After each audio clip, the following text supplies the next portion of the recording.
Jumpa lagi di channel Cuan Cuk, pokoknya cuan terus Cuk. Oke, setelah beberapa hari akhirnya marketnya menghijau kembali. Mungkin ada efek samping dari pengumuman dari The Fed beberapa hari yang lalu. Kalau kita lihat secara singkat, Bitcoinnya lumayan sudah menguat kembali di atas 43.000 US dollar. Kalau kita lihat dalam 24 jam banyak yang sudah naik tinggi. Ini data dari coinmarketcap.com. Nggak usah dilihat dari data ini pun, kalau teman-teman buka exchange semuanya menghijau. Selamat teman-teman yang ambil posisi beli atau mungkin di future long dapat cuan yang lumayan, selamat ya. Tapi hati-hati, setiap kenaikan pasti ada penurunan. Jadi kenaikannya sudah cukup lumayan, jadi hati-hati ada koreksi. Kalau ada koreksi tipis-tipis mendingan kalau udah cuan. Kalau yang memang scalping dilepas dulu, untuk kalau misalnya turun bisa ambil lagi. Tapi kalau memang sudah ada target mau di hold dalam beberapa jangka waktu lama, silahkan aja. Akan saya ulas soal BTC-nya. Jadi di sini nanti kalau segalanya simple ya. Kalau BTC naik, sebagian besar altcoin, altcoin pasti naik. Tapi kalau turun, kemungkinan besar juga semuanya turun. Intinya seperti itu.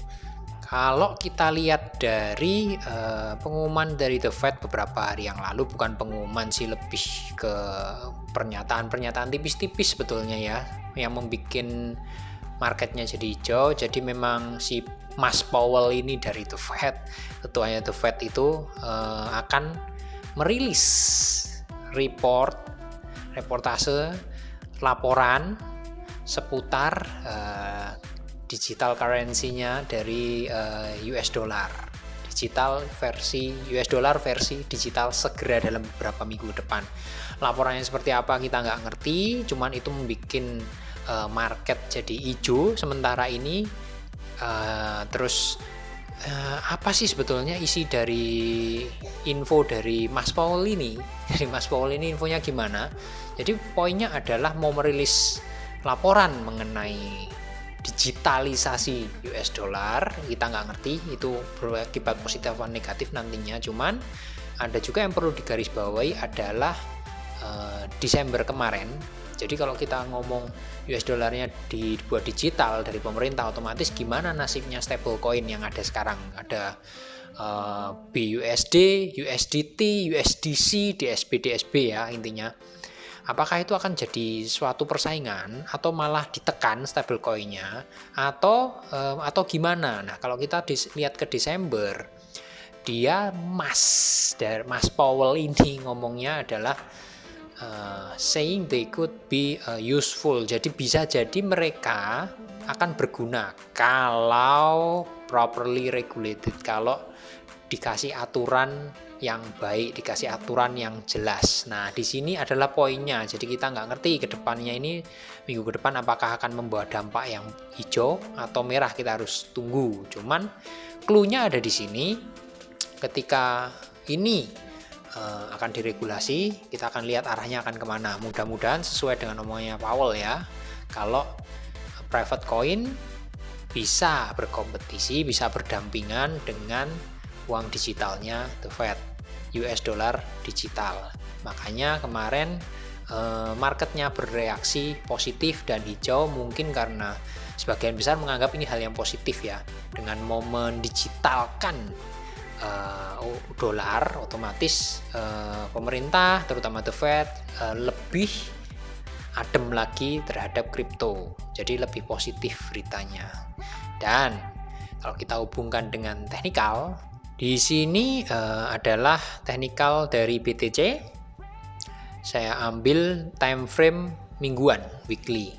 Di sini garis ini udah saya buat beberapa hari sebelumnya, tanggal 9, dan yang saya harapkan sebetulnya kemarin waktu penurunan ada di garis merah ini di level 37.000, ternyata syukur aja, puji Tuhan nggak sampai ke 37.000, ternyata mentul di 39.000. Jadi nggak sampai dalam sekali, naik kembali. Dan yang spot market bersyukur ya langsung mentul dulu. Dan di sini kurang lebihnya garisnya seperti ini yang saya baca. Sekali lagi, gambar ini adalah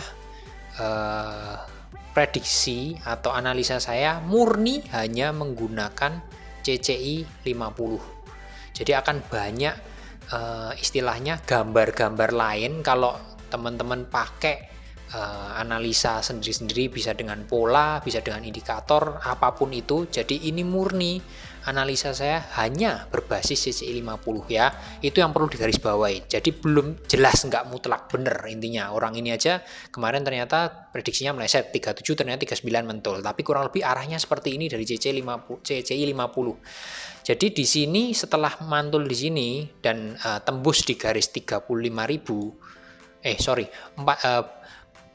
bisa close di atas 43.150, saya garis dulu menurut saya ya, dan CCI 50. Nah, setelah berhasil mantul dan tutup di garis ini, menurut saya berpeluang sampai dengan kenaikan ke garis hijau 52.000. Syaratnya apa? Ya bisa close candle di minimal di harga 45.700 sekitaran itu. Nah, 45.700-an.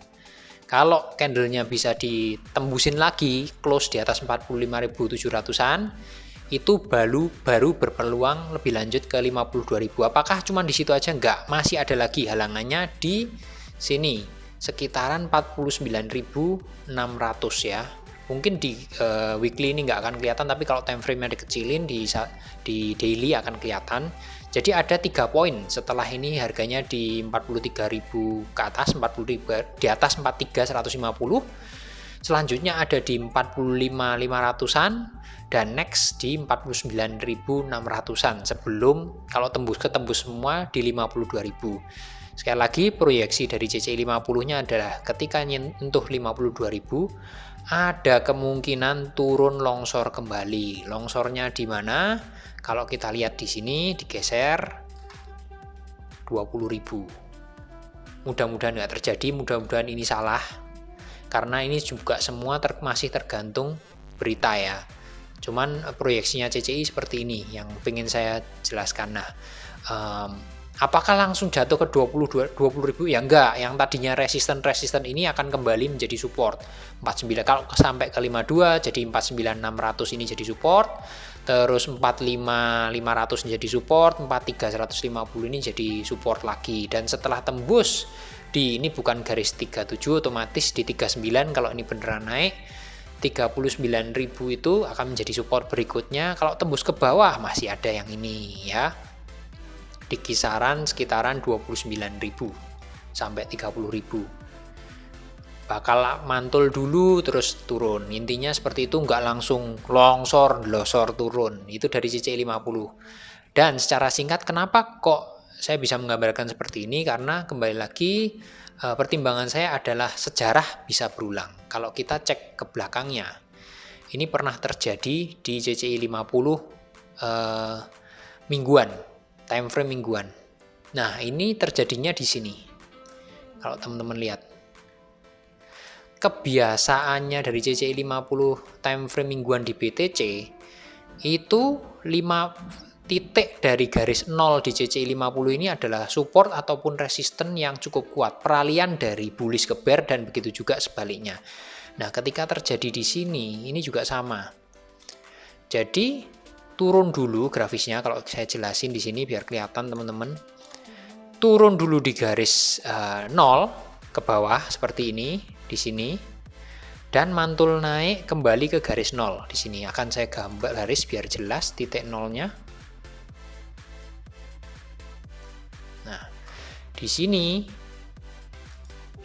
nah ini kelihatan tembus, terus mantul naik lagi di sini, di garis ini, di situ ya. Nih, mencoba mantul naik ke atas lagi pas di garis 0, terus ambles turun sampai di bawah garis minus 100-nya ke bawah. Dan itu dasar pemikiran saya kenapa kok ada alur seperti ini. Jadi ketika ini beneran naik 39.000, naik nembusin nih 43, 45, 49 ke 52. 52 itu saya proyeksikan ini garis CCI 50-nya di titik 0 ini. Kalau ternyata nggak 52, tapi ini garisnya ini, garis CCI 50-nya sudah sampai ke titik 0, yaitu saya prediksi saya adalah akhir dari bullish singkatnya, kenaikan singkat sebelum turun lebih lanjut lagi menembus garis minus 100 dari CCI 50. Sementara saya proyeksikan di 20.000. Tapi dengan ini bergeser ke 39.000 titik ini, barangkali nanti ini garis di CCI 50-nya ke arah garis 0 ini mungkin tidak di 52, bahkan bisa di bawah. Tapi kita lihat, intinya kita lihat aja bareng-bareng. Cuman kalau lihat dari gambaran seperti ini adalah sebuah pola dari Head and Shoulders. Teman-teman bisa lihat garisnya di sini. Kalau Head and Shoulders seperti ini, di sini, dan di sini. Nah, ini saya jelasin aja. Nah, kita tinggal mencari titik yang ini, ya. Apakah akan terjadi di sini?